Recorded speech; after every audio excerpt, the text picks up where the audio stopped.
मैं जिंदगी का साथ निभाता चला गया,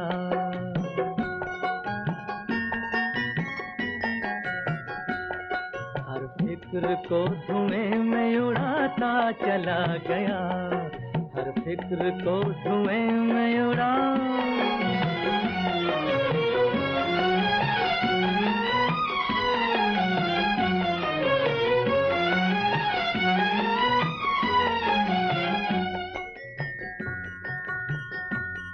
बर्बादियों का सोग मनाना फजूल था,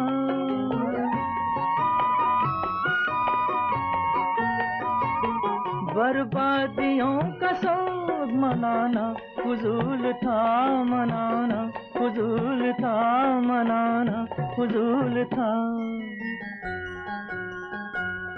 बर्बादियों का जश्न मनाता चला गया, बर्बादियों का जश्न मनाता चला गया, हर फिक्र को धुएं में उड़ा।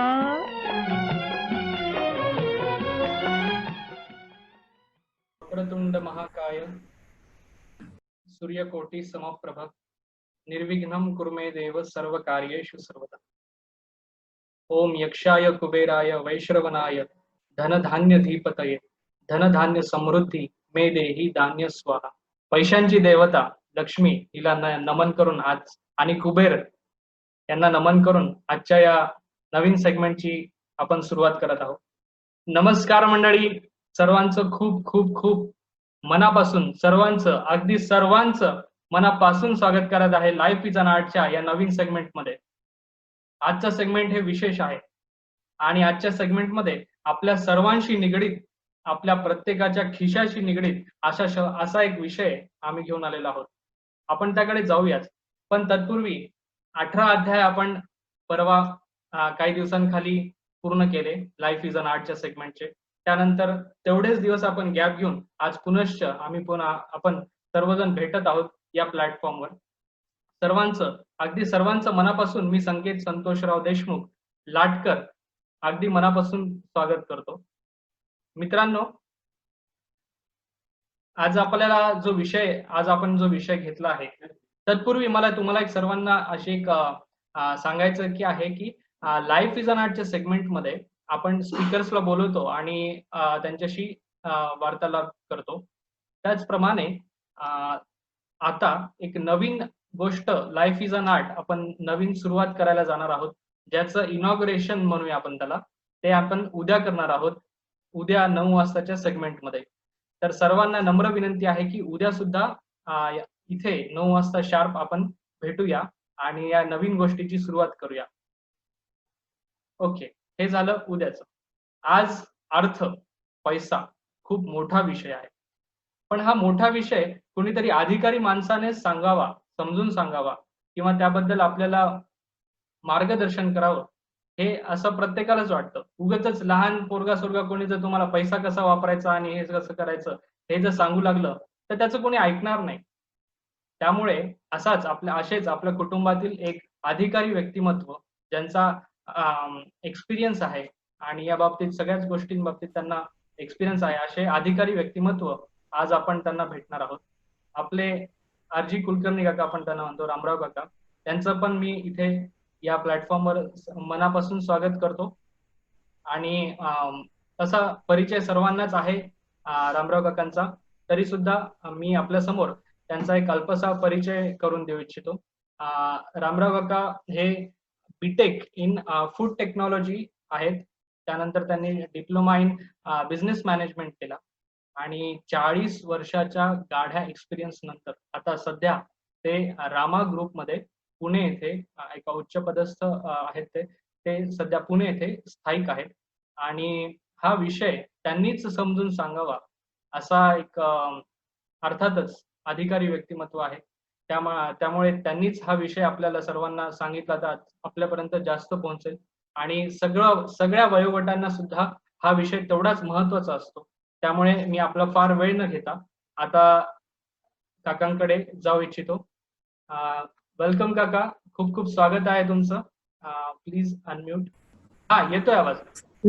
Thank you so much. वेलकम। आणि हा. आपण या सेगमेंटला सुरुवात करूया. All the best. थँक्यू. या सर्वप्रथम मी गुरु महाराजांचं वंदन करू इच्छितो. गुरु ब्रह्मा गुरु विष्णू गुरुदेव महेश्वरा गुरु साक्षात परब्रह्म तस्मै श्री गुरुवे नमः. श्री प्रल्हाद महाराजांच्या चरणी नमन करून आजचं आपण सत्र शुभारंभ करूया. संकेत, माझा आवाज येतोय का बरोबर? हो हो, परफेक्ट आहे, परफेक्ट आहे. कंटिन्यू. स्क्रीन अच्छा व्यवस्थित आहे, व्यवस्थित आहे. हा.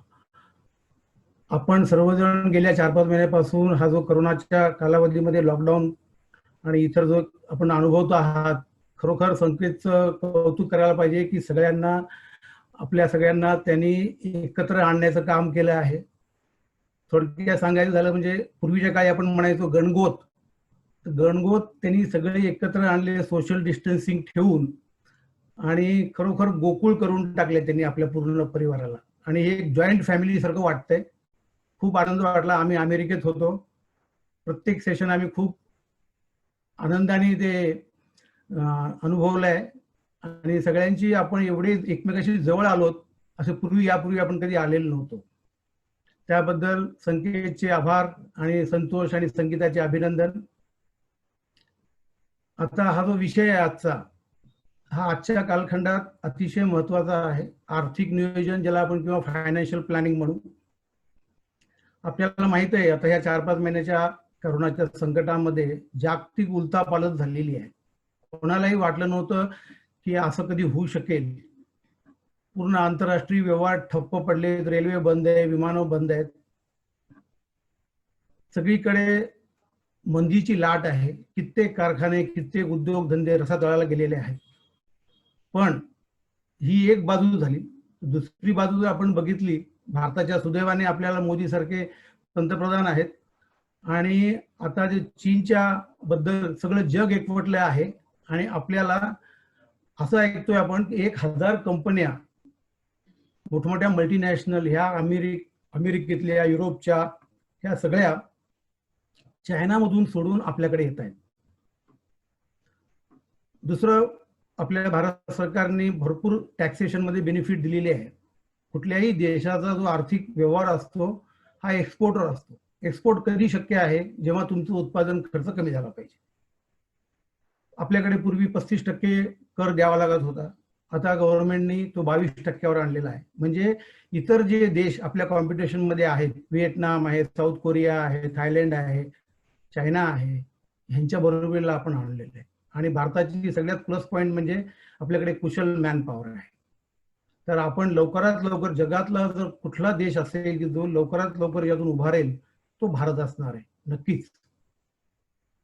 आता आपण ह्या नवीन पिढीच्या बद्दल माझं जे आता आजचा जे विषय आहे तो मी असा 2 गटामध्ये विभागला आहे. एक तरुण पिढीसाठी आणि एक सिनियर सिटीजनसाठी. तर तरुण पिढी प्रामुख्याने आजची जी आहे, जी कुठल्याही सेक्टरमध्ये काम करत होती, अत्यंत स्ट्रेस खाली आहे. कित्येक वेळेस असं आपण बघतो की रोज बातम्या आहेत, इथले कारखाने बंद आहेत किंवा IT मध्ये 20% लोक कपात केलेली आहे, पगार कमी केलेले आहेत.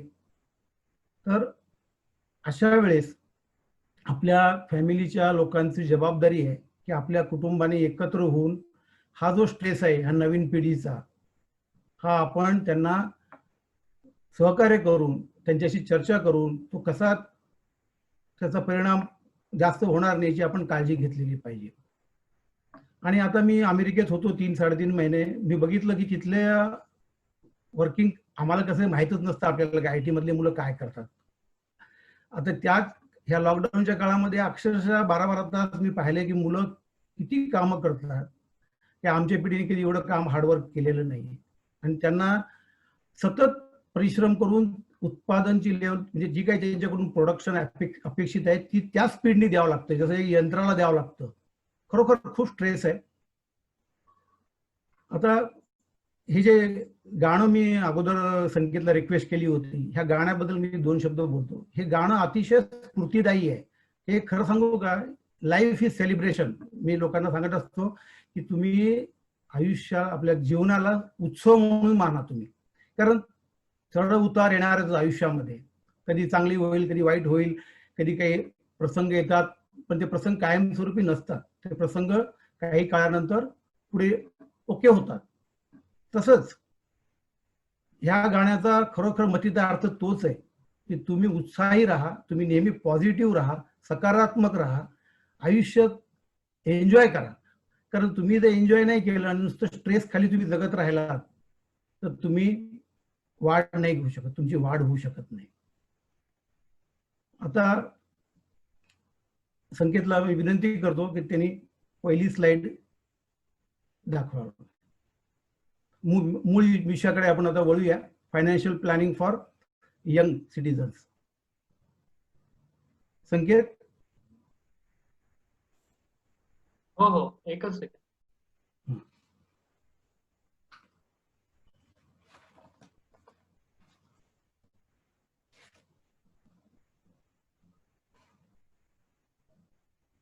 मित्रांनो, आता ह्याच्यामध्ये financial planning for employee pension person for age group. Manoj मामा प्लीज माइक म्यूट करा. हा, प्लीज सगळ्यांनी म्यूट करा. आता हे एक सॅम्पल आहे.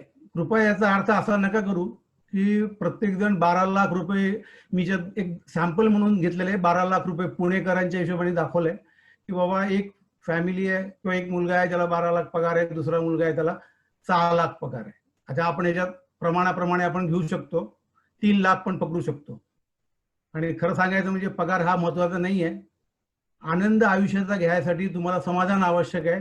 पगार कमी असेल तरी चालेल. तर कृपया याचा दुसरा अर्थ काढू नका की फक्त हे उच्च पद लोकांसाठीच फायनान्शियल प्लॅनिंग आहे. मी तर म्हणतो सगळ्यात जास्त फायनान्शियल प्लॅनिंग जे आहे हे कमी पगार असणाऱ्यासाठी जास्त महत्वाचं आहे. कारण त्यांना एकदम शिस्तबद्ध जगलं तरच त्यांना जगू शकतील ते लोक. आता याच्यात मूलभूत थोडक्यात मी अशी संकल्पना तुम्हाला सांगतो की 100 रुपये तुमचा समजा जर पगार असेल तर 30 रुपये किंवा 30% तुम्ही मंथली हाऊस होल्ड एक्सपेन्सेस साठी वापरले पाहिजे. आणि 30% तुम्ही हाऊस रेंट किंवा हाऊस आपण जे लोन म्हणतो हाऊसिंग लोन त्याच्या अकाउंटला तुम्ही ते खर्च केले पाहिजे. आणि 30% हे तुमचं मंथली सेव्हिंग झालं पाहिजे. आणि 10% तुमची जी रक्कम आहे, जी मी 10,000 उदाहरणार्थ किंवा 5,000 केली किंवा ज्याचा पगार समजा 3 लाख असेल त्याला 2,500 रुपये येईल, तो इमर्जन्सी फंड म्हणून येईल. त्याच्यासाठी मी ऑब्लिक टाकले, तुम्ही इयरली कमीत कमी एक ट्रॅव्हल प्लॅन तुमच्या फॅमिली सोबत केला पाहिजे, मग ते हजबंड वाईफ का असे ना. सेकंड स्लाइड संकेत. हा, आता आपण जे 30%चा जो आपण त्याच्यामध्ये पोर्शन दाखवला होता, हा पोर्शन जो आहे हा आपल्याला हाऊस होल्ड एक्सपेन्सेस म्हणजे काय आहेत सगळ्यांना माहिती आहे, पण मी जस्ट तिथं नमूद करू इच्छितो. ग्रॉसरी म्हणजे किराणा सामान, दूध, व्हेजिटेबल, भाजीपाला, इलेक्ट्रिसिटीचं बिल आहे, गॅसचं बिल आहे, ब्रॉडबँडचं बिल आहे, टीव्हीचं बिल आहे, मोबाईलचं बिल आहे. मंथली तुम्ही भाड्यात असाल तर मंथली सोसायटीचा मेंटेनन्स तुम्हाला द्यावा लागतो. तुम्ही जर ओनरशिप असेल तुमची फ्लॅटची तर प्रॉपर्टी टॅक्सचा पण तुम्ही ह्याच्यामध्ये ते वर्षाला एकदा जरी लागत असेल तरी तुम्हाला त्याचं कॉन्ट्रीब्युशन मंथली बेसिसवर काहीतरी काढून ठेवायला पाहिजे. मग तुमच्या घरात जर कामवाली बाई असेल, जी काय असेल, तिचा पगार किती आहे, तुमच्याकडे 4 चाकी गाडी आहे का 2 चाकी आहे, त्याची फ्युएल, त्याचं मेंटेनन्स. आता ज्यांना मुलं आहेत, जी आता 2-4 वर्षाची म्हणजे 4-5 वर्षाची मुलं आहेत, तर त्यांना ट्युशन पण लावतात, तर शाळेची फीस पण आहे. तर हा जर शाळेची फीस हा विषय याच्याबद्दल मी तुम्हाला बोलू इच्छितो की आपला एक संभ्रम आहे बघा आपल्या मिडल क्लास मेंटॅलिटीचा, की आपण काय विचार करतो, त्यांचा मुलगा त्या शाळेत टाकलाय, आपली ऐपत आहे का, आपल्या जवळ आहे का ती शाळा, किंवा हे बाकीच्या आपण गोष्टी न बघता आपण काय करतो, मोहापोटी आपण खूप चांगल्या शाळेत मुलाला टाकायचं. आता तुम्हाला तर माहिती आहे आता इतके खर्च वाढलेले आहेत की कल्पना नाही करू शकत आपण. मी असं ऐकले नर्सरीच्या मुलांना किंवा केजीच्या मुलांना सुद्धा वर्षाला 1 लाख रुपये लागतात. हे सामान्य माणसाच्या बजेटच्या बाहेर आहे.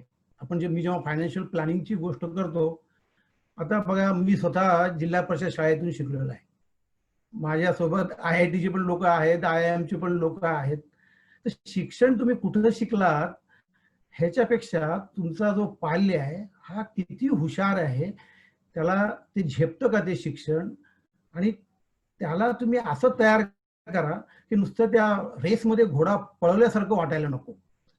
त्याच्यावर प्रेशर टाकून त्याला एवढे मार्क, आता काल परवाच परीक्षा झाल्या, रिझल्ट आल्या त्याच्या, मला आश्चर्य वाटतं 12वीला CBSEला 92% 95%.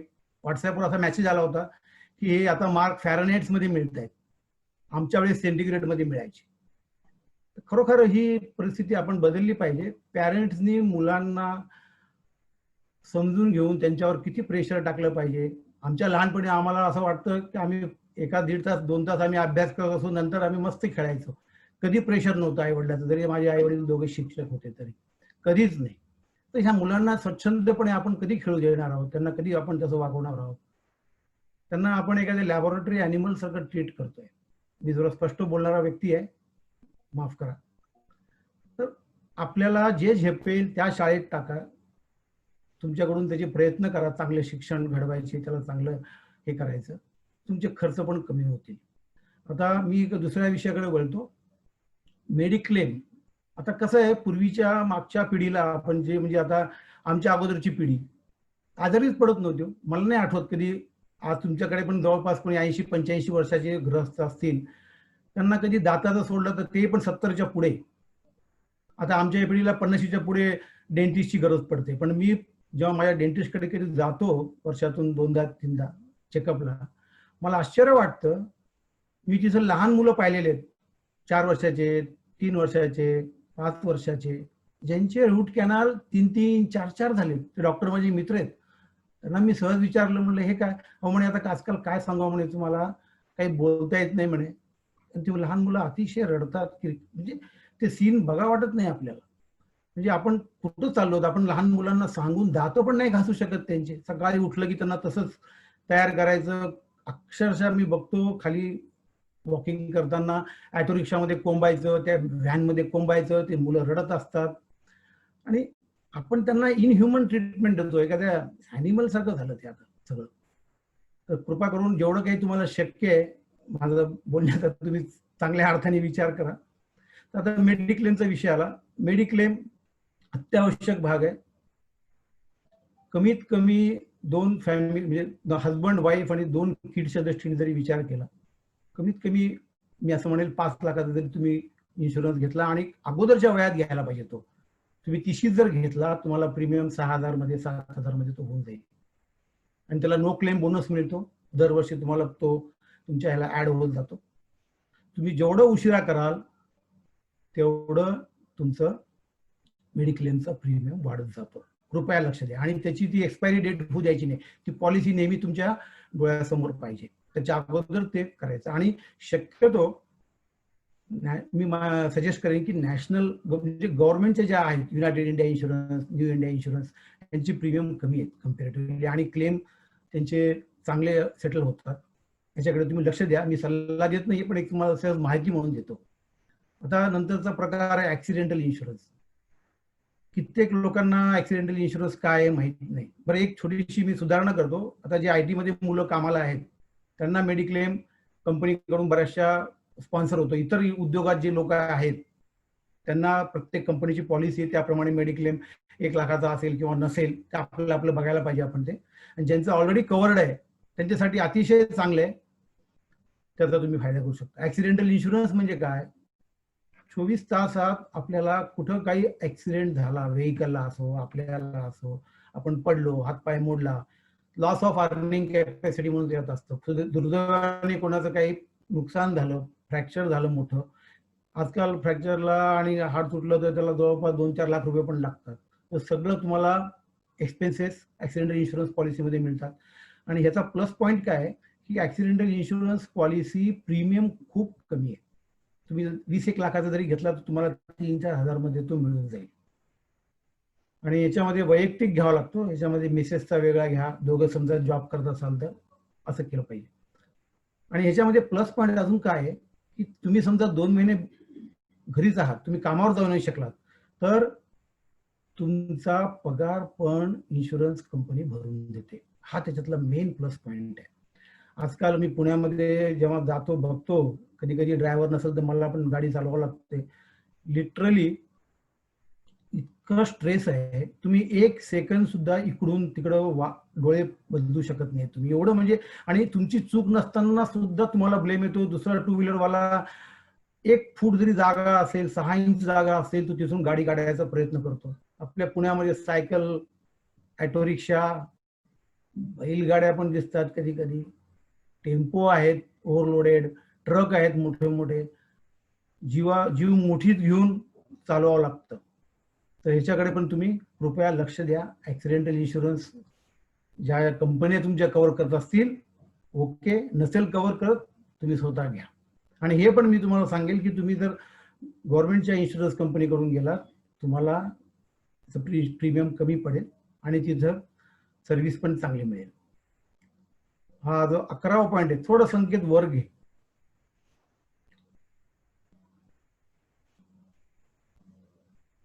आता ह्या आपण ज्या हाऊस होल्ड एक्सपेन्सेस, त्याच्यामध्ये आपण हा डिपेंडंट पॅरेंट, जिथं तुमचे त्याच्या खाली एक पॉईंट आहे, हा डिपेंडंट पॅरेंट जे आहेत, 12वा पॉईंट मला बघायचं. हा डिपेंडंट पॅरेंट आहेत, त्यांचे मेडिकल एक्सपेन्सेस हे पण तुमच्या अकाउंटला असतील.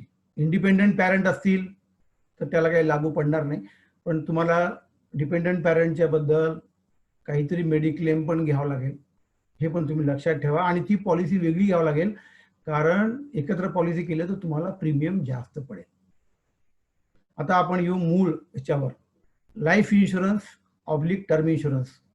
पूर्वीच्या काळी काय होतं, आमच्या पाहण्यात असं होतं की लाईफ इन्शुरन्स सगळे लोक, कदाचित आपल्या बहुतांशी नातलगांचे पण जवळचे काही एजंट असू शकतील, त्यांना कृपया मला त्यांनी माफ करावं.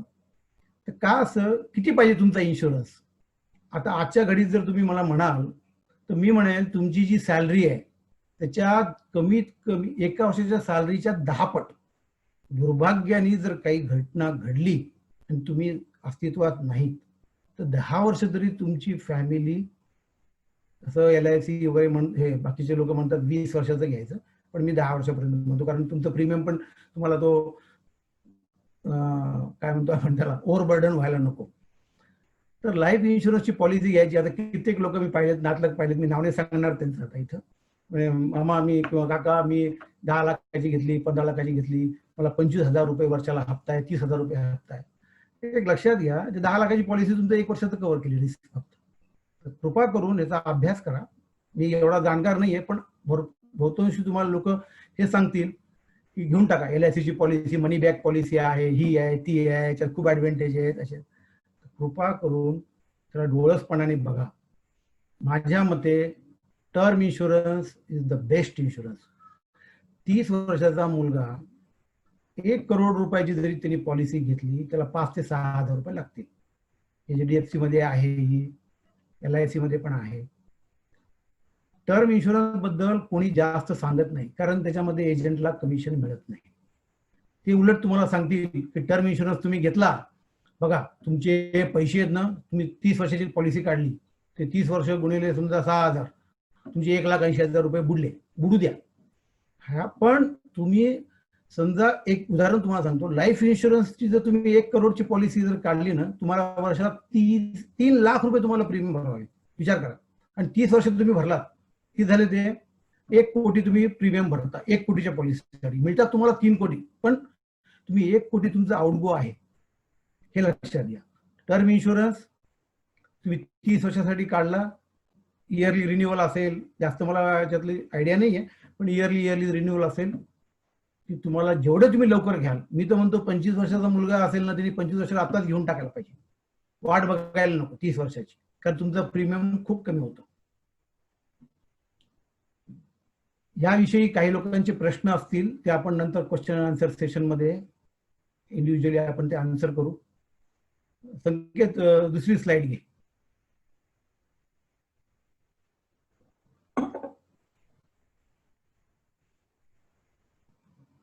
हा, आता आपण पहिल्या 30% आपण हिशोब केला की हाऊस होल्ड एक्सपेन्सेस याच्यामध्ये आपण सगळे घेतलेत. हा जो आता दुसरा भाग आहे 30%चा, नाही हे नाही, याच्या अगोदरची स्लाइड संकेत. हा, आता याच्यात खरं सांगू का, आता नवीन पिढीला असं वाटतं की आपलं पटकन लग्न व्हायच्या अगोदरच आपला फ्लॅट झाला पाहिजे. मी माझ्या अनुभवाने सांगतो की तुमचं बजेट, म्हणून मी इथं मुद्दामून लिहिलेलं आहे की समजा ज्याचा 12 लाख पगार आहे, त्यांनी 50-60 लाखाचं बजेट समजा केलं इंटिरियर धरून, 60 लाख समजा, तर 30 लाखच लोन घ्या. 30 लाख तुम्ही कसे जमा करायचे मी तुमच्यावर सोडतो. तुम्ही जमा करा, तुमच्या पॅरेंट्स कडून तुम्ही लोन घ्या, पॅरेंट्स कडून कॉन्ट्रीब्युशन घ्या, किंवा काय करायचं ते करा. किंवा मी तुम्हाला मग ऍडवाइस करणार नाही, तुम्ही हाऊस रेंटवरच राहा, भले 10 वर्ष लागो 15 वर्ष लागो.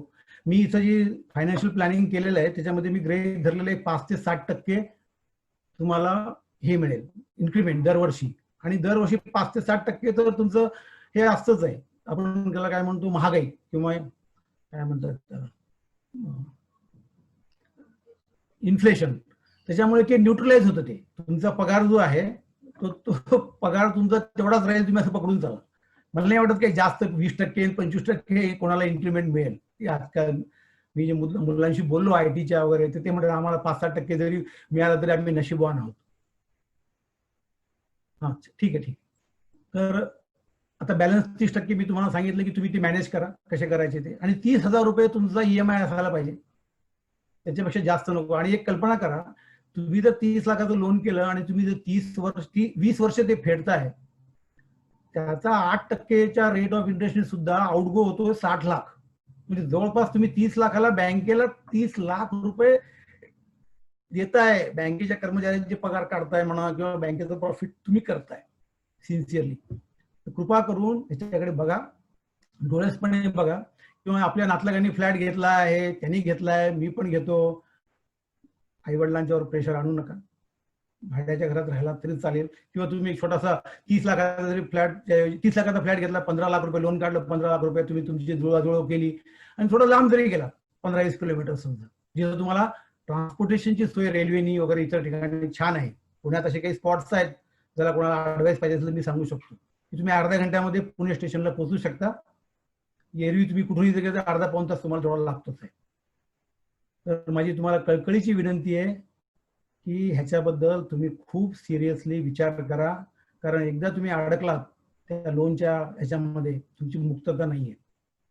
अजून एक मला सांगायचं इथं प्रामुख्याने, की आपण जो घर बघतो, फ्लॅट बघतो, इतके फ्लॅट असे अडचणीचे आहेत ना, जिथं त्यांना कॉर्पोरेशनचं परमिट नाहीये, त्यांना ऑक्युपेशन सर्टिफिकेट नाहीये, त्यांनी अतिरिक्त मजले बांधलेले आहेत. बिल्डर, सगळेच बिल्डर असेच आहेत, 2 नंबरी आहेत.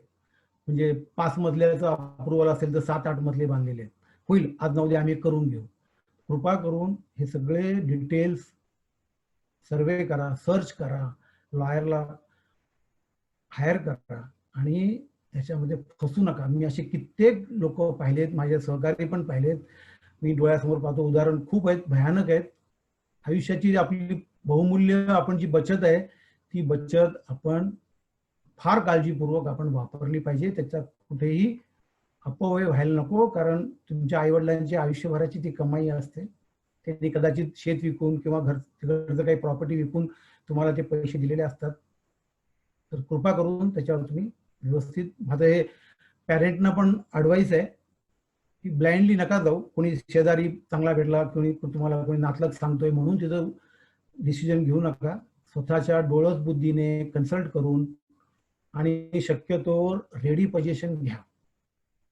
आजकाल फार गोंधळ आहे. बांधकाम म्हणतात 2-3 वर्षात. आपल्या जे काय DSK बिल्डरमध्ये माझे 2-4 परिचयाचे आहेत, त्यांचे पैसे पूर्ण अडकलेत. दे हॅव पेड ऑलमोस्ट 90% मनी. ते कधी होईल, पूर्ण होणार की नाही, कोर्ट मॅटर चालू आहेत, काही पर्याय नाही त्याला. कृपा करून ह्या गोष्टी फार सिरियसली घ्या. आयुष्यात एकदाच आपण घर करू शकतो. Next slide.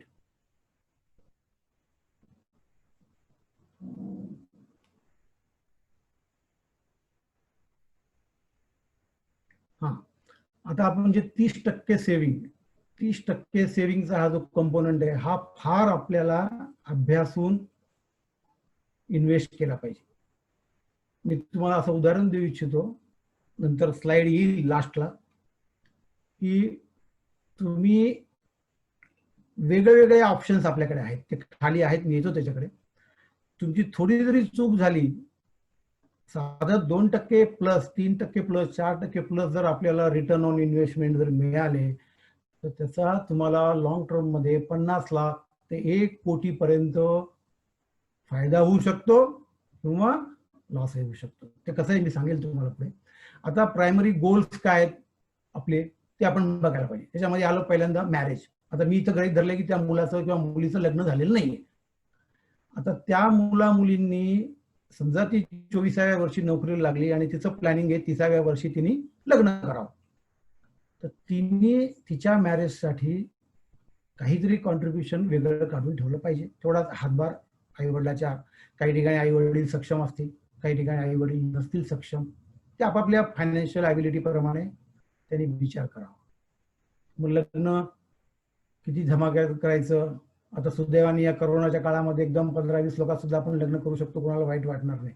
ह्याच्यातून एक पॉझिटिव्हली आपण एक घेतलं पाहिजे की फार मोठा अवडंबर करून फक्त दाखवण्यासाठी म्हणून खर्च करून, ज्याला सक्षम आहेत त्याच्याबद्दल मला काही म्हणायचं नाही, पण आपण हा जो अनवॉन्टेड एक्सपेन्सेस आपण जेवढे कमी केले त्या नवीन कपलच्या आयुष्यामध्ये फायनान्शियल स्टॅबिलिटी आणायला खूप मदत करतील.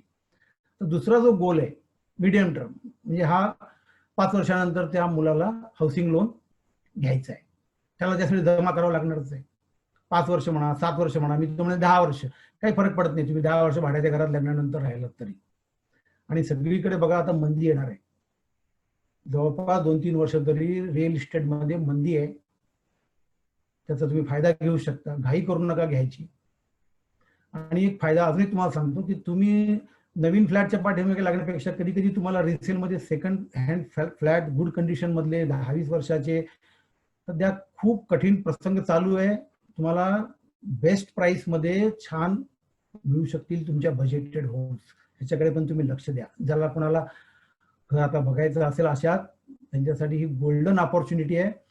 नॉर्मल कॉस्ट पेक्षा 15 ते 20% ऑलरेडी रेट डाऊन झालेले आहेत. मग नवीनचे असो, जुन्यामध्ये तुम्ही अजून बार्गेन करू शकता, 25% तुम्ही घेऊ शकता. आता आपण पुढच्या याच्याकडे वळू, चिल्ड्रन्स एज्युकेशन. आता ह्याच्यात एक मला थोडंसं एक सांगायचं आहे.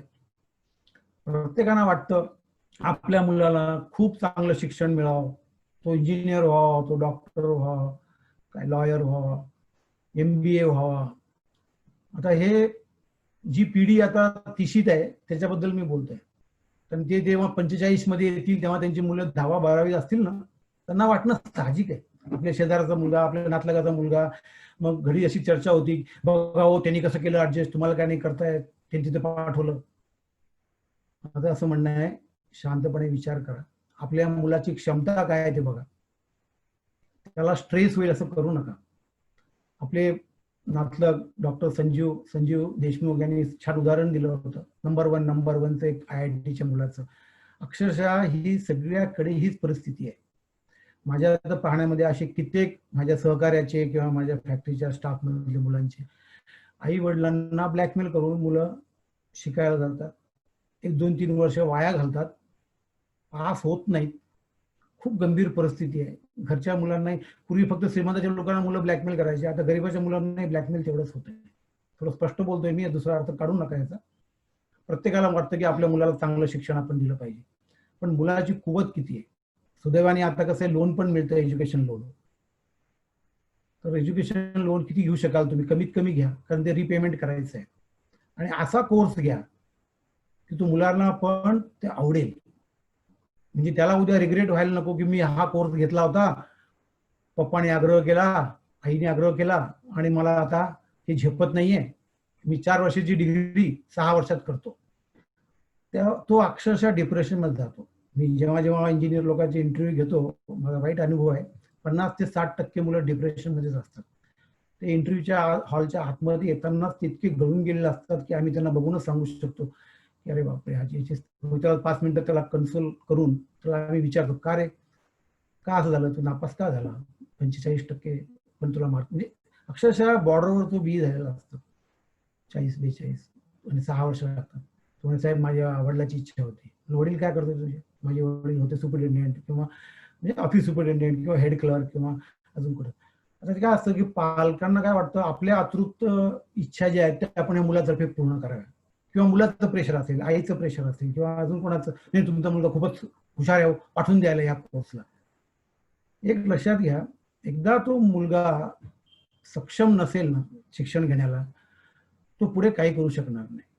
कित्येकदा मी असे आर्टिकल वाचतो पेपरमध्ये आणि याच्यामध्ये की सिलेबल किती आहे तुमचे इंजिनियर्स, ज्याला आपण म्हणून IIT मध्ये तर पाहिजे, IIT मध्ये स्वतः काम केल्याशिवाय कामच नाही होऊ शकत, पण इतर क्षेत्रातले जे आहेत ना 5 ते 10% इंजिनियर, म्हणजे भारताला समजा 1 लाख ते 1.5 लाख इंजिनियरची गरज आहे, तर आपण 15-15 लाख इंजिनियर्स तयार करतोय. किती प्रेशर आहे मुलांवर याचा पण तुम्ही विचार करा.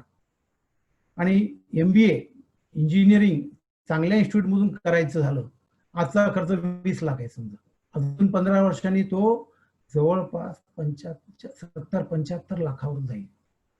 याची पण तुम्ही कल्पना करा. खूप मोठा म्हणजे हा मी काय म्हणतो आता या पुढच्या पिढीला हे खूप चॅलेंजिंग आहे की व्हिज्युअलायझेशन तुम्ही आतापासून करून ठेवायला पाहिजे. कोणाला वाटलं मी BDS करेल, BDSचा आजचा खर्च समजा 25 लाख आहे, तो 3 पट वाढेल 15 वर्षात, 3 पट ते 4 पट वाढेल. कारण एज्युकेशन इन्स्टिट्यूट दरवर्षी 10% ते 12% रेट वाढवतात. तुमची कॉस्ट ऑफ लिव्हिंग वाढते, खाण्याचा खर्च वाढतो, राहण्याचा खर्च वाढतो. हे सगळं तुम्ही लक्षात घ्या. आता आपण पुढचा विचार करू, मुलगा मुलगी जी कोणी असेल तिचं लग्न 20 वर्ष 25 वर्ष. मी मुलीबद्दल बघतो, मुलीच्या बद्दल जर विचार करायचा झाला, आज एखादा चांगलं लग्न करायचं झालं तर आपल्याला 20 लाख रुपये पाहिजे. अजून 20 वर्षानंतर तुम्ही गृहीत धरा 75 ते 80 लाखाचं बजेट असेल. त्याच पद्धतीचं त्या स्केलवर, मी असं म्हणत नाही की खूप मोठं 5 स्टार हॉटेलमध्ये लग्न होईल, ते जाईल 1 कोटीच्या वर कमीत कमी. तर ह्याच्यावर तुम्ही विचार करा की हा खर्च कसा तुम्ही करणार आहात. प्लॅनिंग करा. प्लॅनिंग नाही केलं फार डिस्टर्ब होऊन जाल तुम्ही, कारण तुमचं ऑलरेडी लाईफ इतकं स्ट्रेसफुल आहे. प्लॅनिंगमुळे तुम्हाला कमीत कमी थोडंसं सकून मिळेल असं मी म्हणू शकतो. आता आलं मेन, आता हे जे यंग आहेत ह्यांचं सेल्फ रिटायरमेंट प्लॅन पण पाहिजे. ह्यांची कमाईची वर्ष आहेत 25 ते 30. 25च म्हणतात माझ्या मुलाने. मी जेव्हा विचार करतोय म्हणजे पप्पा तुम्ही 40 वर्ष नोकरी केली, आम्ही 25च्या वर नाही करू शकणार, कारण बदलत जाणार आहे, काळ बदलतोय, टेक्नॉलॉजी बदलते. तुम्ही त्याच्याशी अपडेट नसाल तर तुम्ही रिडंडंट होऊन जाल. आणि ज्या पद्धतीचं प्रेशर आणि वर्क प्रेशर आहे, मेंटल प्रेशर आहे, मला नाही वाटत 25 ते 30 वर्ष सुद्धा हे मुलं कामं करू शकतील. तर ह्याच्याकडे तुम्ही लक्ष द्या. आता तुम्ही ह्या 25 वर्षात जी कमाई करणार आहात, आता आरोग्य आपण त्याला काय म्हणा, आयुष्यमान वाढत चाललंय. म्हणजे मुलगा 25 वर्ष नोकरी करून समजा 55 ते 60 ला तो रिटायर झाला, त्याला पुढे अजून 30 वर्ष 25 वर्ष त्याला जगायचंय पुढे. आणि मी तुम्हाला एक स्लाइड लास्टला दाखवेन. समजा आजच्या घडीला एखाद्या कपलला नुसतं साधं राहायचं असेल, 25,000 रुपये लागतील असं आपण गृहीत धरूया. स्वतःचं घर आहे.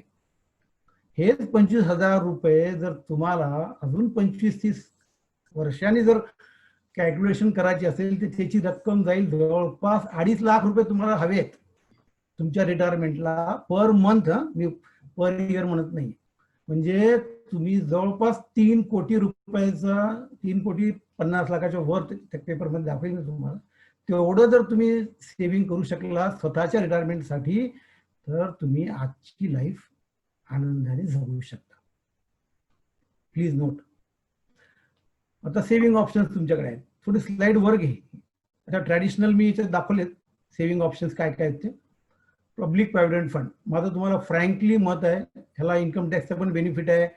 ह्याला 1.5 लाख रुपये आपण वर्षाला टाकू शकतो. 15 वर्षाचं खातं असतं, नंतर तुम्ही 5-5 वर्ष असं किती वेळेस तुम्ही वाढवू शकता.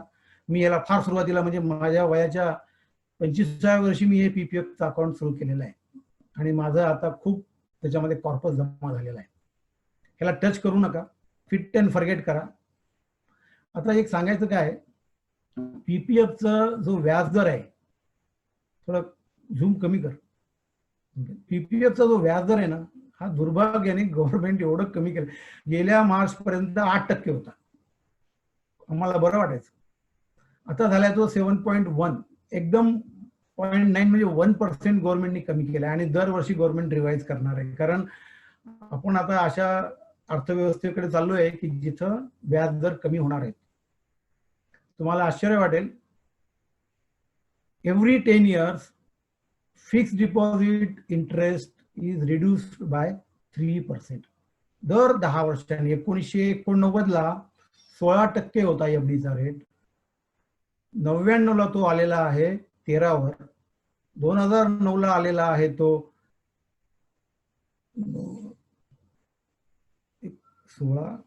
एक मिनिट दिसला, एक मिनिट.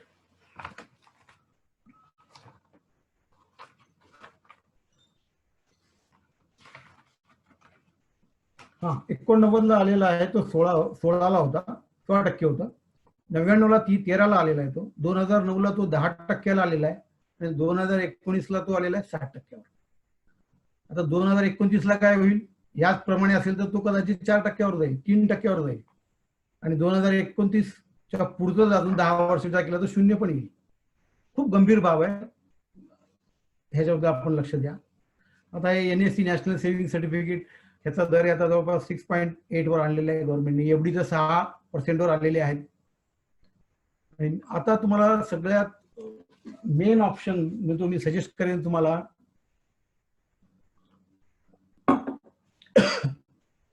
दोन आहेत बघा, म्युच्युअल फंड SIP आणि खाली डायरेक्ट शेअर परचेस.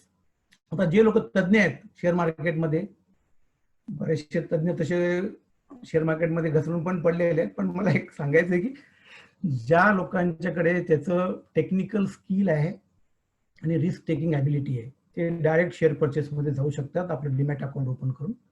थोडी बहुत मी पण शेअरमध्ये इन्व्हेस्टमेंट केलेली आहे, पण अनुभवाने शिकलोय. मी अशी सुरुवात केली होती की मला जास्त रिस्क घ्यायची नाही, 10,000 रुपये टाकायचे, काय होईल आपल्याला शिकता येईल. कारण कोणीच मला सांगत नाही याच्यामध्ये की तुम्ही हा शेअर विकत घ्या, आणि सांगितलेलं खोटं असतं ते तुम्हाला बुडवतात. तुम्हाला माझा एक अनुभव देतो मी, की मी असेच 10,000 रुपये एशियन पेंट्स म्हणून एक शेअर आहे, एशियन पेंट्स मध्ये टाकले होते 10,000 रुपये. हे 15 वर्षामध्ये माझे जवळपास 5,000 पट वाढले. आता वाटतं की अरे आपण त्यावेळेस 10,000 टाकले, आपण त्याचे 20,000 टाकले असते तर, असा हा भाग वेगळा. पण खूप ब्ल्यू चिप कंपनी ज्याला आपण म्हणतो, जे नामांकित शेअर्स कंपन्या आहेत ज्या ज्या आपापल्या क्षेत्रामध्ये नाविन्यपूर्ण आहेत, जसं HDFC आहे, HDFC बँक आहे, आता ICICI बँक पण छान आहे. तर असे तुम्ही अभ्यास करा आणि ज्या टॉप आहेत त्या कंपन्या त्या क्षेत्रामध्ये टॉप आहेत. आता अजून एक तुम्हाला कंपनी मी सांगतो, जे फेविकॉल तयार करते ती कंपनी अशी स्पेशालिटी केमिकलची कंपनी आहे. ती नाव माझ्या डोळ्यात आता येत नाही, पिडिलाइट इंडस्ट्रीज म्हणून खूप छान कंपनी आहे. असे प्रमोटर्स चांगले त्याची बघायला पाहिजे. रिलायन्स एक आहे, रिलायन्सनी तुम्हाला सगळ्यांना कदाचित तुम्ही पेपर वाचत असाल तुम्हाला समजेल की मार्चमध्ये रिलायन्स 900 रुपये होता, आज रिलायन्स 1800च्या वर क्रॉस केलेला आहे. तसा तो 1300 ला होता, 1300 तो खाली आला आणि मग आता तो, आणि डीमार्ट सुद्धा. आता आम्ही पब्लिक इश्यू माहिती आहे आपल्याला, पब्लिक इश्यू आम्ही 3 वर्षापूर्वी डीमार्टचा भरला होता, मी भरला होता. रेखाचं पण मी डीमार्ट अकाउंट काढले, तिच्या नावाने मी नेहमी पब्लिक इश्यू मध्ये भरत असतो. लॉटरी लागली तर लागली, डीमार्टची आम्हाला लॉटरी लागली. डीमार्टचा शेअर 50 शेअर आम्हाला लागले, मिनिमम त्याची अलॉटमेंटची जी असते. तो शेअर आम्हाला 300 ला मिळाला, आज तो शेअर 2200 पर्यंत गेलेला आहे. म्हणजे आपण जी वेल्थ क्रिएशन म्हणतो ना, वेल्थ क्रिएशन आपण नुसत्या एफडी मध्ये, NFC मध्ये किंवा ट्रॅडिशनल ॲटम मध्ये सेव्हिंग करून होणार नाहीये, हे प्रत्येकाने लक्षात घ्या. आता मी म्युच्युअल फंडाकडे बोलतो. म्युच्युअल फंड म्हणजे काय, म्युच्युअल फंडाचे ह्याच्यामध्ये फंड मॅनेजर असतात, ते 1% कमिशन आपल्याकडून घेतात. आपण ते एजंट थ्रू करू शकतो, डायरेक्ट पण करू शकतो. आता तुम्ही म्हणा स्मॉल कॅप काय, स्मॉल कॅप म्हणजे अशी कंपनी की जिचं मार्केट कॅपिटलायझेशन 5,000 कोटीच्या खाली आहे. मिड कॅप म्हणजे अशी कंपनी जिचं 5,000 ते 20,000 कोटीपर्यंत जिचं मार्केट कॅपिटलायझेशन आहे. लार्ज कॅप म्हणजे 20,000 कोटी ते पुढचं. आता रिलायन्स आहे, HDFC बँक आहे, HDFC आहे, ITC आहे, महिंद्रा अँड महिंद्रा आहे, असे जे मोठ्या कंपन्या लार्ज कॅप कंपन्या आहेत. मिड कॅप म्हणजे मल्टी कॅप फंड म्हणजे काय, तर मल्टी कॅप फंड मध्ये हा जो फंड मॅनेजर असतो त्याला आपण अशी अथॉरिटी देतो की तो प्ले अराउंड म्हणतो आपण त्याला, म्हणजे कुठल्याही स्मॉल कॅपमध्ये थोडं इन्व्हेस्टमेंट करू शकेल, मिड कॅपमध्ये थोडं इन्व्हेस्टमेंट करू शकेल, लार्ज कॅपमध्ये करू शकेल. त्याला फ्लेक्झिबिलिटी आपण दिलेली आहे. आणि एक लक्षात घ्या, हे जे शेअर मार्केट आहे ते म्युच्युअल फंडची इन्व्हेस्टमेंट आहे, ही लॉंग टर्म बघायला पाहिजे. तुम्हाला असं वाटायला नको 2 वर्ष झाले मी इन्व्हेस्टमेंट केली निगेटिव्ह मध्ये गेले होतं. आता 2 वर्षापूर्वी शेअर मार्केट वर गेलं होतं, स्मॉल कॅपनी 25% मायनस झाले होते, मिड कॅप 20% मायनस झाले होते, लार्ज कॅप त्या मानाने कमी झाले होते, म्युच्युअल फंड 10% वर आले होते. पण ते कसे असतं, सायकल असते त्याची.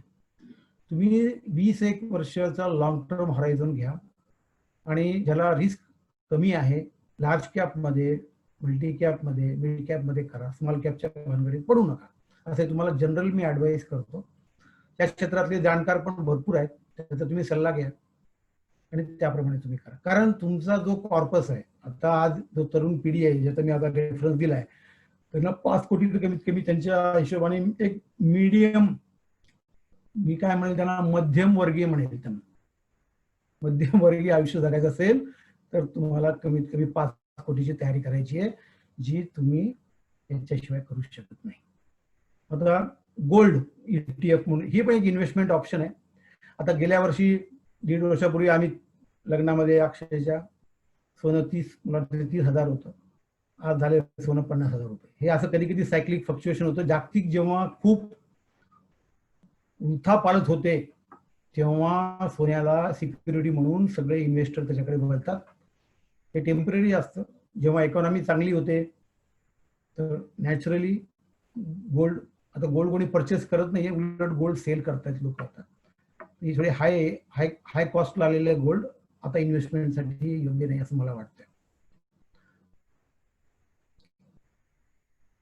आता मी तुम्हाला एक 40 वर्षाचा माझ्याकडे एक चार्ट आहे की कुठल्या कुठल्या क्षेत्रामध्ये इन्व्हेस्टमेंट 40 वर्षामध्ये ती कशी आलेली आहे, म्हणजे त्याची आपण काय म्हणू, रिटर्न ऑन इन्व्हेस्टमेंट म्हणून.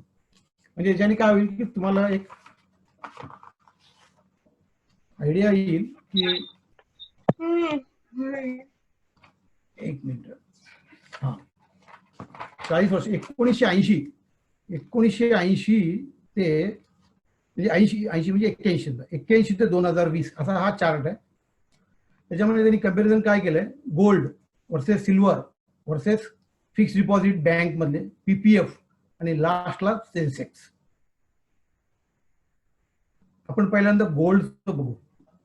गोल्डचं गेल्या 20 वर्षामध्ये ऍव्हरेज CAGR 6.5% आहे.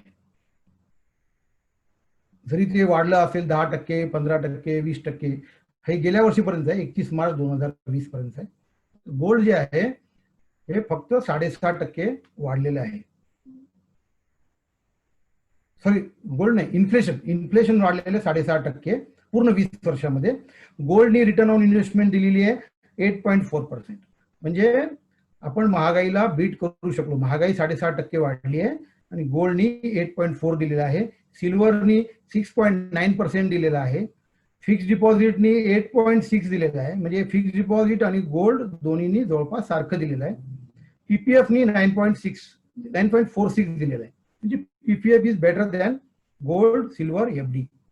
आणि सेन्सेक्सनी रिटर्न जवळपास 14% दिलेलं आहे. 14% हायएस्ट रिटर्न आहे सेन्सेक्सचं. हे 40 वर्षाचं आहे.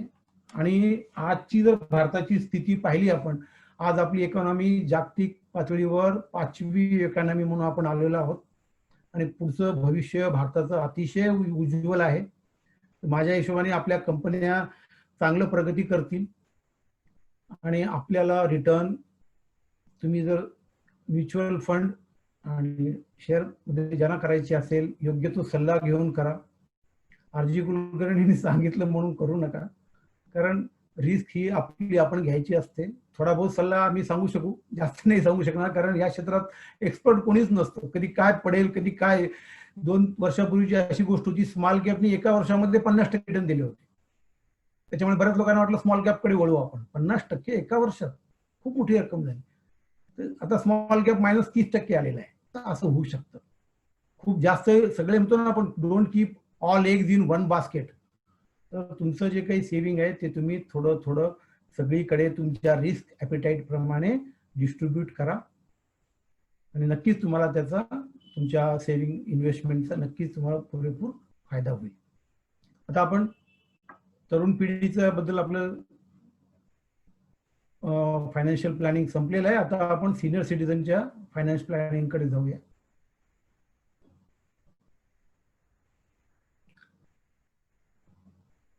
ह्याच्या पुढची स्लाइड. हा हा हा ठीक आहे. हे झालंय, आपण घेतलंय, ऑलरेडी कव्हर केलंय. ह्याच्या पुढचं. हा करेक्ट. आता आपण एक कल्पना करतोय की इथं 58 वर्षी वयाला सिनियर सिटीजन रिटायर होतात आणि त्यांची आपण एक लाईफ एक्सपेक्टन्सी पकडलेली आहे 80 वर्ष. त्यांनी काय करायला पाहिजे? त्यांना पुढच्या 22 वर्षाच्या साठी अर्निंग सोर्स पाहिजे, assured earning source per month. आता त्यांच्याकडे काय काय अवेलेबल आहे? तर त्याच्यामध्ये आता समजा कोणी नोकरीला असेल, आपण फक्त नोकरीवाल्याबद्दल बोलतोय, बिझनेसवाल्याबद्दल मी बोलत नाहीये, कृपया ते नंतर बोलेल मी लास्टला 2 मिनिटं. आता पीपीएफची सेव्हिंग याच्याकडे आहे, त्याचं एम्प्लॉईज प्रॉव्हिडंट फंड. आता बरेचसे कॉर्पोरेशन्स, ज्याच्यामध्ये मी पण सर्व्हिस करत होतो, हनुमंतराव पण बोर्डामध्ये काम करत होते, आम्हाला पेन्शन नव्हती, आम्ही गव्हर्नमेंटच्या जरी कॉर्पोरेशन आम्हाला पेन्शन नव्हती. तर असे लोक आहेत. आणि आता जे सरसगट गव्हर्नमेंट, मला असं वाटतं पेन्शनची बंदच करून टाकली त्यांनी 2006 पासून, गव्हर्नमेंट एम्प्लॉईज सुद्धा. तर त्यांचं ईपीएफ म्हणजे एम्प्लॉईज प्रॉव्हिडंट फंड, ज्याचा तुम्हाला 12% गव्हर्नमेंट, 12% तुम्ही देता, 12% तुमची कंपनी देते. हा कॉर्पस तुमचा तयार होतो आणि ग्रॅज्युइटी तुम्हाला मिळते at the time of retirement. हा कॉर्पस आपल्याकडे असतो. माझी तुम्हाला विनंती आहे की जे कोणी पुढे पण आता सिनियर सिटीजन होणार आहेत, ईपीएफच्या कॉन्ट्रीब्युशनला कृपया करून हात नका लावू. कधी कधी कसं असतं, हाऊसिंग लोनसाठी कमी पडलेले पैसे इकडून लोन काढा, पीपीएफचे पैसे आपण घरासाठी वापरतो, अडचणीला वापरतो. शक्यतो ह्याला तुम्ही जर टच केले नाही तर हा तुमचा कॉर्पस एक व्यवस्थित तयार होतो आणि जो तुम्हाला पुढचे तुमच्या सेकंड इनिंगचे जे वर्ष आहेत ना, ते अतिशय आरामात, फायनान्शियल स्ट्रेस न येऊ देता, मेंटल स्ट्रेस न येऊ देता ते तुम्ही व्यतीत करू शकता. आता पैसे कुठं ठेवायचे हे? सिनियर सिटीजन सेव्हिंग स्कीम म्हणून गव्हर्नमेंट ऑफ इंडियाची सेव्हिंग स्कीम आहे, ज्याच्यामध्ये 5 वर्ष आहे, नंतर तुम्ही ते 3 वर्षाला तुम्ही वाढू शकता, 8 वर्षाचं आहे, नंतर परत ती रिन्यू करू शकतो आपण, मला असं वाटतं. याच्यामध्ये 15 लाखाची टोटल तुम्ही इन्व्हेस्टमेंट करू शकता. संकेत थोडं वर घे. आणि हे तुम्हाला पूर्वी याला 8% होतं रेट ऑफ इंटरेस्ट, आता गव्हर्नमेंटने या एप्रिल पासून 7.4 केलंय. तुम्हाला मंथली जवळपास 9,200 रुपये तुम्हाला मिळतात. आणि ह्याच्यात असं आहे की ह्याच्यासोबत तुम्ही एक प्रधानमंत्री वय वंदना योजना म्हणून पण तुम्ही घेऊ शकता, ज्याच्यामध्ये पण तुम्हाला 15 लाखाचं सिलिंग आहे, त्याला पण रेट ऑफ इंटरेस्ट सेम आहे. तर दोन्ही मिळून तुम्ही जवळपास 19,000 रुपये, 9,200 टाकले मी, पण 9,500 रुपये मिळतात ते. तर 19,000 रुपये मिळतात तुम्हाला. समजा तुमची आर्थिक सुबकता आहे, तुमच्याकडे आहेत पैसे, तर तुम्ही तुमच्या पत्नीच्या नावाने सुद्धा ती 60 इयर्स कंप्लीट झाली की सेम तुम्ही अकाउंट ओपन करू शकता. म्हणजे जवळपास 39,000 रुपये तुम्हाला दर महिने मिळतील की तुम्ही 60 लाख रुपये इन्व्हेस्टमेंट केली तर, किंवा तुम्ही 45 केली तर त्या प्रमाणात तुम्हाला मिळतील. 30,000 पर्यंत तुमचं मिळेल बजेट. आणि हे पैसे तुमच्याकडे जाईल बरं का, हे पैसे काही बुडणार नाहीयेत. हे गव्हर्नमेंटची स्कीम आहे. तुमच्या डिपार्चर नंतर हे तुमच्या नॉमिनीला पैसे मिळणार आहेत लमसम मध्ये सगळ्याच्या सगळे. हे पण तुम्ही लक्षात घ्या. आता कसं असतं, काही लोकांचं ऍडिशनल एक घर आहे गावाकडे, कोणी समजा पुण्याला राहते पण नांदेडला घर आहे, पण नांदेडला त्यांनी घर भाड्याने दिलं, तर नांदेडचं घरातील भाड्याचं उत्पन्न पण त्यांना ऍडिशनल इन्कम म्हणून रिटायरमेंट मध्ये कामाला येऊ शकतं. थोडं पुढे घ्या स्लाइड. आता अशी आपण एक कल्पना करू की जिथं काहीच नाहीये, म्हणजे सिनियर सिटीजन आहेत, दुर्भाग्याने त्यांच्याकडे नोकरी अगोदरच गेली असेल किंवा त्यांच्याकडे आर्थिक क्षमता नाहीये, त्यांची खूप परिस्थिती कठीण आहे, बहुतांश लोकांना हा माहित नाहीये, त्यांचं घर आहे समजा, मग कुठं का असेल ना ते घर, तर नॅशनलाइज बँकेमध्ये तुम्ही ते घर गहाण टाकू शकता, ज्याला म्हणतात रिव्हर्स मॉर्गेज. समजा त्या घराची किंमत 40 लाख असेल तर तुम्हाला 30 लाखापर्यंत त्याच्यावर लोन मिळू शकतं, जे तुम्ही 30 लाख न घेता तुम्ही त्याची मंथली इन्स्टॉलमेंट तुम्ही घेऊ शकता. तुम्हाला 20,000ची पाहिजे इन्स्टॉलमेंट, तुम्ही 20,000 बँकेला सांगू शकता की 20,000 रुपये मला दे. तुमच्या अकाउंटला दर महिन्याला ते बँक मॅनेजर ते रिव्हर्स मॉर्गेज म्हणून तुमच्या अकाउंटला ते पैसे जमा करतील. तुम्ही जोपर्यंत ह्यात आहात तोपर्यंत तुम्हाला रिपेमेंट करायचं नाहीये. तुमच्यानंतर तुमची मिसेस आहे तोपर्यंत तिलाही मिळेल ते. आणि जेव्हा तुम्ही दोघेही नसाल तेव्हा तुमचा वारीस जो कोणी असेल, मुलगा मुलगी अजून कोणी असेल, तर तुम्ही ते रक्कम त्याच्या नावे तुम्ही नॉमिनेशन करू शकता. तो ते व्याज भरून टाकेल आणि ते घर त्याच्या नावाने होऊन जाईल. म्हणजे तुम्हाला टेन्शन फ्री लाईफ तुम्ही जगू शकता. आता कोणाकडे काहीच नाहीये तर हा एक बेस्ट ऑप्शन आहे जे बऱ्याचशा लोकांना माहित नाहीये. आता एक प्रश्न होता की वयवंदना योजना बंद केली आहे. बंद नाही केली आहे, ती गव्हर्नमेंटनी चालू केली आहे. 2023 पर्यंत ती ओपन आहे. तुम्ही बिलकुल काही काळजी करू नका. ती गव्हर्नमेंटनी रिन्यू करायला थोडा वेळ घेतला होता. 31 मार्चला ती बंद झाली होती, पण ती चालू झालेली आहे. मी खात्री करून तुम्हाला सांगतो, खात्रीने तुम्हाला सांगू शकतो ती स्कीम चालू झाली आहे. पण ते आता गव्हर्नमेंटने एक अट टाकली आहे की ते रेट ऑफ इंटरेस्ट बद्दल ते सांगू शकत नाहीयेत. रेट ऑफ इंटरेस्ट कदाचित वर्षाला बदलू शकेल, एवढं त्याबद्दल मला बोलता येईल. पण गव्हर्नमेंट नक्कीच सिनियर सिटीजनच्या फेवरमध्ये आहे आणि त्यांना बँकेच्या एफडी सारखं ते ट्रीट करणार नाहीत. नक्कीच थोडं बहुत 1% तरी बँकेच्या एफडी पेक्षा जास्त व्याज देतील असं मला वाटतं. आता जे लोक ऑलरेडी गव्हर्नमेंटच्या जॉबमध्ये आहेत आणि रिटायर झालेत त्यांच्यासारखे सुखी कोणीच नाही. थोडं वर घ्या संदीप, आपलं संकेत थोडं वर घ्या.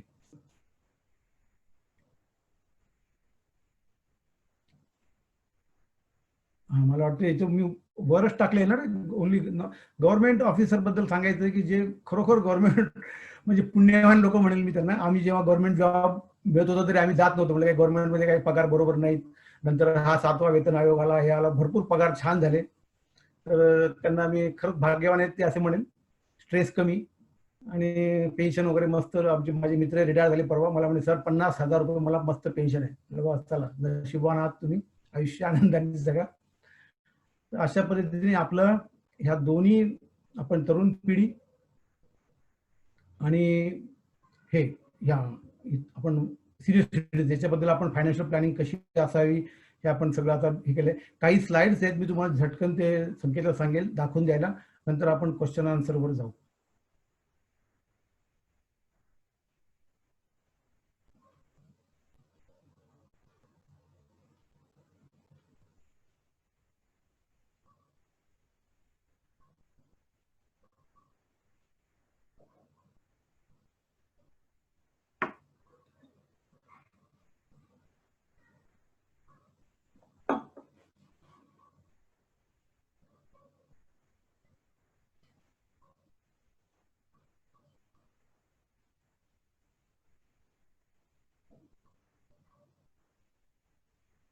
एक सेकंड ना, येतोय मी, आलोच.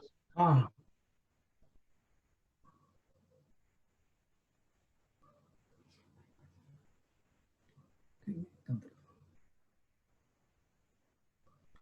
आता हा जो चार्ट आहे मी थोडक्यात तुम्हाला सांगितलं होतं आणि हे फॅक्ट आहे बरं का, याच्यात काही चुकीचं नाहीये. बघा तुम्ही 1989ला 16% होता एफडीचा इंटरेस्ट रेट, 99ला 13 झाला, 2009ला 10 झाला, 2019ला 7 झाला, 2029ला किती होईल? 3 होईल. आणि व्हॉट अबाउट 2039 0. आणि तुम्हाला सगळ्यांना कल्पना असेल म्हणून ते खाली टाकले. France, Australia, Japan already having 0% interest rate. कदाचित US मध्ये पण 0 असेल किंवा 1% असेल, माहित नाही मला. म्हणजे आता आपण पूर्वीसारखं म्हणू शकत नाही किंवा बँकेत मी ठेवलेलं आहे एवढी मला काही काळजी नाहीये. पुढची स्लाइड. हा आता हे रिझॉल्युशन 2020. समजा तुम्ही म्युच्युअल फंडातली SIP केली किंवा शेअरमध्ये तुम्ही 20,000 रुपये निवडक शेअरमध्ये, आता आजकाल नवीन पद्धत झाली, 2-4 शेअर तुम्ही निवडायचे, त्यात तुम्ही SIP करायची. म्हणजे ते शेअर दर महिन्याला तुम्ही घ्यायचे 20,000 रुपयाचे त्याच प्रपोर्शन मध्ये. ती पण SIP म्हणू शकता तुम्ही त्याला. तर ह्याचं जर 20 वर्षांचं तुम्ही जर केलं तर तुमची रक्कम जमा होती 48 लाख रुपये. आता तुमचं म्युच्युअल फंड 8% तुम्हाला जर रिटर्न दिलं तर तुमची किती होतात? 1.2 करोड तुमचे जमा होतात at the end of 20 years. तेच रिटर्न समजा तुम्हाला 10% मिळाले तर 1.5 करोड होता. तेच रिटर्न तुम्ही जर 12% तुम्हाला मिळाले तर 2 करोड होतात. म्हणजे तुम्ही जर हा डिफरन्स जर पाहिला 8 आणि 12तला, तर जवळपास दुप्पटच म्हणेल मी, 1.2 करोड आणि 2 करोड. तर तुम्ही योग्य सल्ला घेऊन छान ग्रोथ असलेल्या कंपनीमध्ये, छान म्युच्युअल फंडाचे जे फंड मॅनेजर छान आहेत, त्याचा परफॉर्मन्स छान आहे आणि लॉंग टर्मसाठी तुम्ही केलं, तुम्ही कल्पना करा 20,000 रुपयांनी तुम्ही 20 वर्षामध्ये 2 कोटी रुपये कमवू शकता.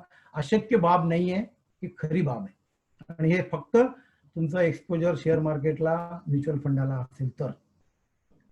थँक्यू. पुढचं आहे का संकेत? पुढचं हा, आता एक स्लाइड आहे, माझ्या मित्रांनी मला पाठवली आहे, मी याच्या खरंच असणार आहे 100% आहे.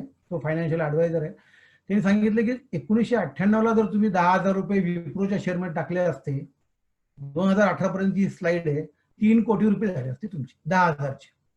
आता तुम्हाला कदाचित काही लोकांना माहिती असेल की इन्फोसिसमध्ये ज्यांनी सुरुवातीला शेअर्स घेतले, नारायण मूर्तींनी त्याच्या ड्रायव्हरला, ऑफिस बॉयला, क्लर्कला सगळ्यांना शेअर्स वाटले होते. असं म्हणतात ते सगळे करोडपती झाले. कारण इन्फोसिसचा शेअर सुद्धा 10,000 रुपयाची इन्व्हेस्टमेंट असेल, ती नक्कीच विप्रो 3 करोड झाला असेल तर इन्फोसिस पण 3 कोटी झाले असतील. तर बघा असे जॅकपॉट लागतात लोकांना. त्यासाठी काही सोन्याचा चमचा घेऊन तोंडात जन्मायची गरज नाही.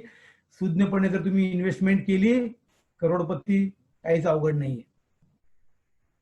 पुढची स्लाइड. आयशर मोटार ही बुलेट मी नवीन प्रकारची आणली, क्रेज आहे सध्या यंग जनरेशनची. याचा शेअर 2009ला 213 रुपये होता. तो 19 जानेवारी 2018ची त्याची 27,900 म्हणजे 28,000 वर पोहोचला. जवळपास 14,000 पटीने त्याचं वाढ झालेली आहे. कल्पना करा. आता तो उतरलाय जरा या मंदीमुळे, या करोनामुळे. तो आता 20-21,000 झालेला आहे. सांगता येत नाही की तो परत 28,000 होईल बरं का. कृपा करून कोणी याचं समजू नका. पण एक माहिती म्हणून तुम्हाला सांगतो की असे फक्त मिरॅकल्स शेअर मार्केटमध्ये, म्युच्युअल फंडाच्या इन्व्हेस्टमेंटमध्येच होऊ शकतात. आता पुढचं आहे का संतोष? हा, आता करंट एज तुमचं समजा, आता यंग पिढीचं करंट एज आहे 25. थोडं लहान घे. हा, स्लाइडला 25 मला दिसत नाहीये, थोडं इकडे घे. हा, 25 वर्ष तुमचं वय आहे आणि तुम्ही 25,000चे तुमचे मंथली एक्सपेन्सेस आहेत आणि तुमची रिटायरमेंट एज आहे 35 वर्षानंतर 60 वर्षाला. तुमची लाईफ एक्सपेक्टन्सी आहे 75. आणि तुम्ही हे गृहीत धरा की तुमचे आजचे 25,000 एक्सपेन्सेस ते आफ्टर रिटायरमेंट 35 वर्षानंतर तुमचे एक्सपेन्सेस जास्त राहणार नाही, तुमची लायबिलिटी कमी होईल. ते 80% पकडले आपण तर तुम्ही 20,000 रुपये जरी तुम्हाला मिळाले तरी सफिशियंट आहे. आपण इन्फ्लेशन रेट इथं 8% पडला तर तुम्हाला महिन्याला 2,51,000 रुपये लागणार आहेत. तुमची स्टँडर्ड ऑफ लिव्हिंग 30-25 हजाराची जर मेंटेन करायची झाली तर, हे लक्षात घ्या. त्यासाठी तुम्हाला 3,77,00,000 रुपये लागणार आहेत तुम्हाला. आणि तुम्हाला रिटर्न ऑन इन्व्हेस्टमेंट 10% पकडली तर, जी तुम्ही म्युच्युअल फंड किंवा शेअर मार्केटमध्ये गेल्याशिवाय मिळणार नाही. हे लक्षात घ्या. थँक्यू.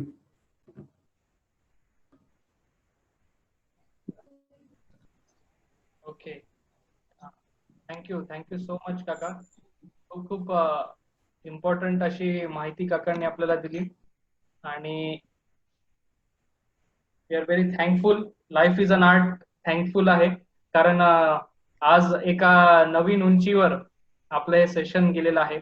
अर्थशास्त्र आपण इथे डिस्कस केलं आणि खरंच अधिकारी व्यक्तिमत्व, मोठे व्यक्तिमत्व असे आपल्या काकांनी आपल्याला हक्काने प्रत्येकाला कसं या गोष्टींमध्ये इन्व्हेस्टमेंट करायची आणि कसं सगळ्या गोष्टींचं मार्गदर्शन त्यांनी आपल्याला केलं.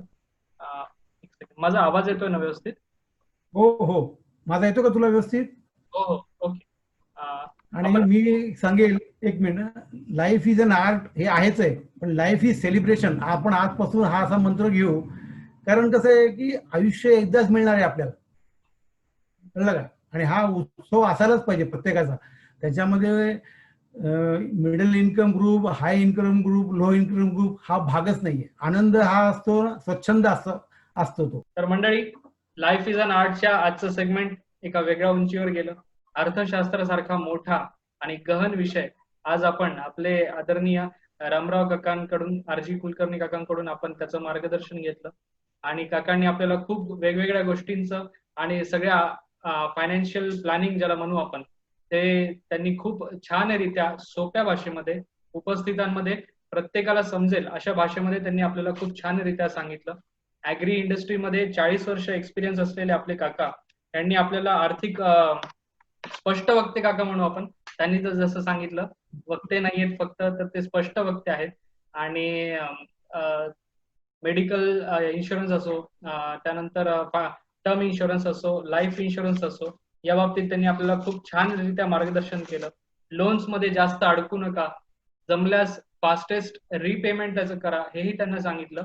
आणि ज्या पोट तिडकीने आपण म्हणू त्याला, आपले व्यक्तिमत्व आहेत, घरचे व्यक्तिमत्व आहेत, पण ज्या पोट तिडकीने त्यांनी आपल्याला तरुणांना, माझ्यासारख्या एजच्या असो किंवा कमी जास्त एजच्या लोकांसाठी असो, ज्या पोट तिडकीने त्यांनी आपला विषय मांडला ते खूप महत्वाचं आहे. आणि प्रॉपर होमवर्क करून, स्लाइड शो वगैरे या गोष्टींवर त्यांनी मेहनत करून आपल्या सामान्यातल्या सामान्य पर्यंत हा विषय व्यवस्थितरित्या पोहोचावा या दृष्टीने त्यांनी तशी तयारी करून आपल्याला हा विषय त्यांनी मांडला. बी पॉझिटिव्ह असा एक त्यांनी सतत मेसेज दिला. आपल्या टायटल सॉन्ग पासूनच त्यांनी तो एक मेसेज सुरू केला. आणि प्रत्येकाची क्षमता पहा, विद्यार्थ्यांसाठी सुद्धा ते, पेरेंट्ससाठी सुद्धा सांगितलं. आपल्या पाल्याची क्षमता पाहून त्याला करिअर गायडन्स करा, हेही त्यांनी सांगितलं.